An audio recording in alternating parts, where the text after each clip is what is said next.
Pernahkah kamu merasa hidupmu masih berjalan, namun ada sesuatu di dalam dirimu yang perlahan mati? Pagi datang seperti biasa, alarm berbunyi. Kamu bangun, membuka mata dengan tubuh yang masih terasa berat. Lalu, tanpa banyak berpikir, kamu kembali menjalani hari yang sama.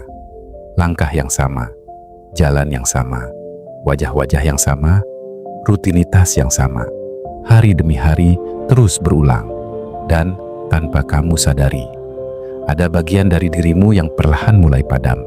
Hidupmu terlihat normal, semua berjalan sebagaimana mestinya. Kamu bangun, bekerja, berbicara seperlunya, makan, pulang, tidur. Lalu esoknya semuanya kembali, dimulai dari awal.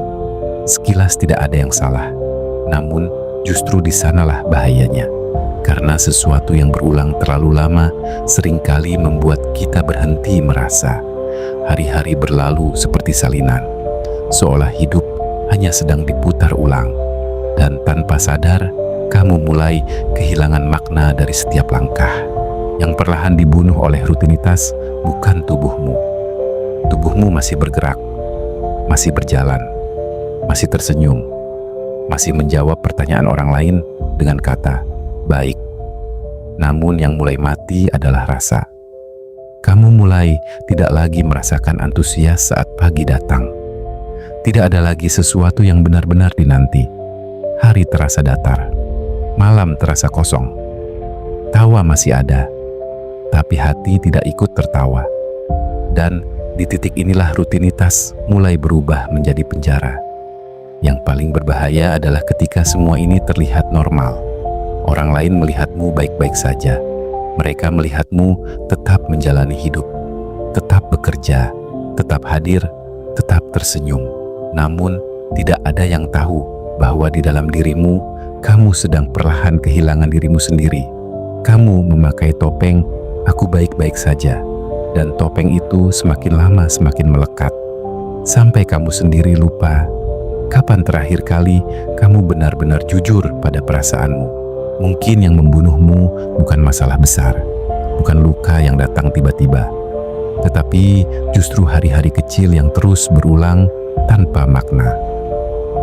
Rutinitas yang tidak memberi ruang untuk hidup. Hari-hari yang kamu lewati hanya untuk bertahan, bukan untuk merasakan, bukan untuk tumbuh, bukan untuk hidup. Dan di sanalah sesuatu dalam dirimu perlahan mati. Namun, jika malam ini kamu masih mendengarkan suara ini, berarti ada satu bagian dari dirimu yang belum sepenuhnya padam. Masih ada satu garis putih di tengah gelap itu. Sekecil apapun, itu adalah tanda bahwa dirimu masih ingin diselamatkan.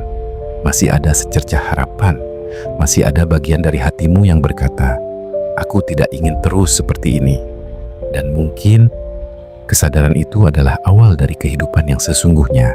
Jadi, pikirkan malam ini yang perlahan membunuhmu. Apakah dunia atau rutinitas yang kamu biarkan mengulang tanpa pernah benar-benar kamu rasakan? Dan pertanyaan yang paling jujur adalah, kapan terakhir kali kamu benar-benar merasa hidup? Limbah logika.